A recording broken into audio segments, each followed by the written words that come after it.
Welcome back to Ozarks Fox AM. It is time for movie news with the Luz. How are you? Good. We couldn't be better. Look, we're all in red. I know. I made sure of it. Thank you. But it is my favorite color. It is your favorite color. It is my favorite color. So I have a lot of stuff to talk about today. Why? How? What's happening? What's I feel like different? that's different than normal Yeah. because nothing's coming out, I thought. Yes, although Big Game Weekend is typically the lightest release weekend of the year, which every weekend this past year has been the lightest, although this weekend is no different. But there is a movie on Netflix that is kind of slick called Malcolm and Marie, which is a filmmaker returns home with his girlfriend following a celebratory movie premiere as he awaits what's sure to be imminent critical and financial success. The evening suddenly takes a turn as revelations about their relationship begin to surface. So the cool thing about this, it's from the visionary Sam Levinson, and he wrote it, he directed it, and it was shot during the pandemic lockdown with the incredible John David Washington, son of Denzel. And is that Zendaya. I thought so. She's so talented. And this was done between July 17th and July 2nd of 2020. There was a lot of approvals that had to happen, okay? Writers, directors, and Screen Actors Guild had to get all involved to make sure there was protocols to the max. Right. And they're going back to old school. They're doing black and white. Black and white. I It love was all that. in black and white, very slick. And so that's on Netflix for you. That's great. Then, new at the box, there's only one thing. It's animated and also on HBO Max if you want to watch it at home. The animated Earwig and the Witch. But it is getting a lot of acclaim because it follows an orphan girl who's adopted by a witch and comes home to a spooky house filled with a mystery and magic, full of mystery and magic. Oh. Yeah. And this is exciting. Remember when, like, going out to movies was like a thing, and maybe you went to dinner before or something like that? Well, the Friday Film Series is back at the Galois in downtown Springfield, and you can make an evening of it. Oh. So, they're following all the protocols and such, so you can see some throwback movies, if you will, and maybe go to one of our awesome hot spots downtown. And first up will be February 19th, Bull Durham. And Kevin Costner keeps all his fingers. Okay, we're good for Keeps that. all his Bull fingers Durham in is this good. movie. And GaloisTheater.com for a listing of all the information. And the Galois could also use your help. Absolutely. Yes, they could. So that would be they're thrilled nice to be open. And it's, it's fun to see a movie Yeah. not in your house if you have the chance.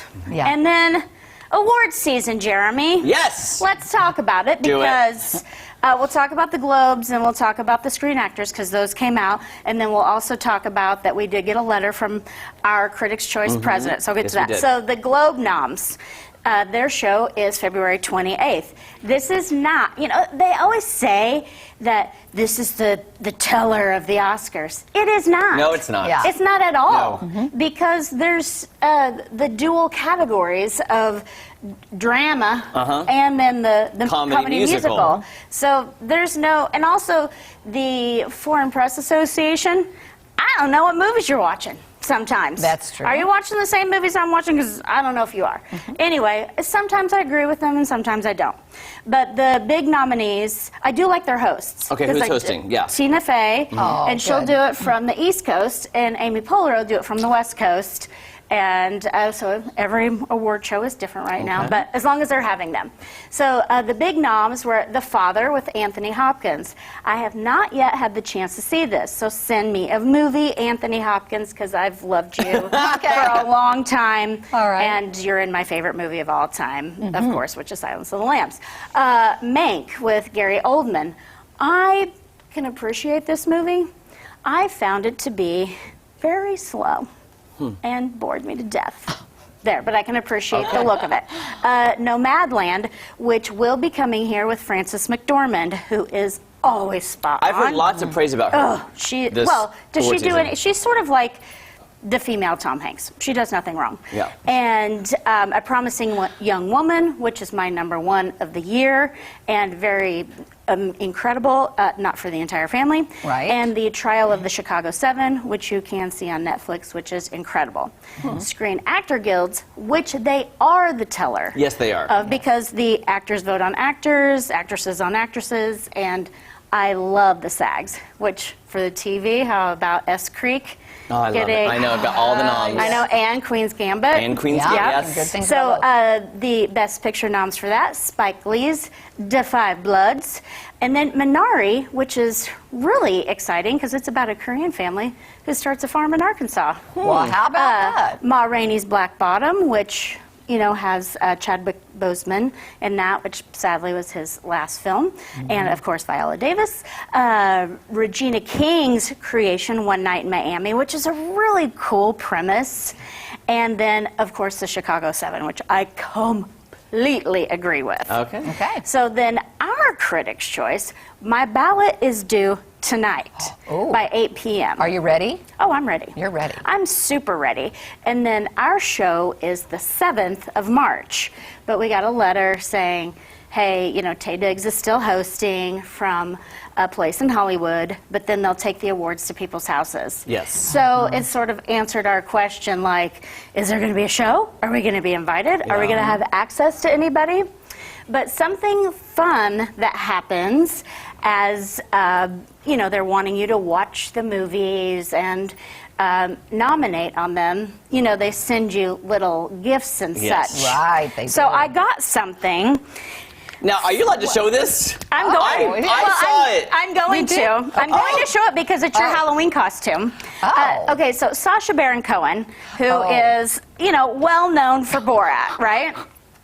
He is really promoting the Borat 2. However, I want to note he is incredible and probably my pet for his performance, which is a dramatic performance in The Trial of the Chicago 7. He may win an Oscar this year. Really? Yes, he may. Yes, he may. So anyway, I got a costume from Borat. He wants us to be safe. Pretty small bag. And wear masks. Yeah. So here's the your mask. mask. Okay. And then, if you've seen the first Borat, he also wants you to wear a mask. Hold on. Yeah. So this goes like Oh, this, boy. right? Yeah. Oh, boy. And that's your Halloween costume. Oh, Uh-huh. and there you have it. What in the world? That is... That is a joke right there. Okay, yeah. On that note, Chris, thank you very much. We got to go. We'll be back with our Mouse Dancer recap after this. Why did you take it off? Why did you take I it did off? not That's have my that. question. There's not much to it, Chris. I cannot have that visual again, Crystal Zader. I love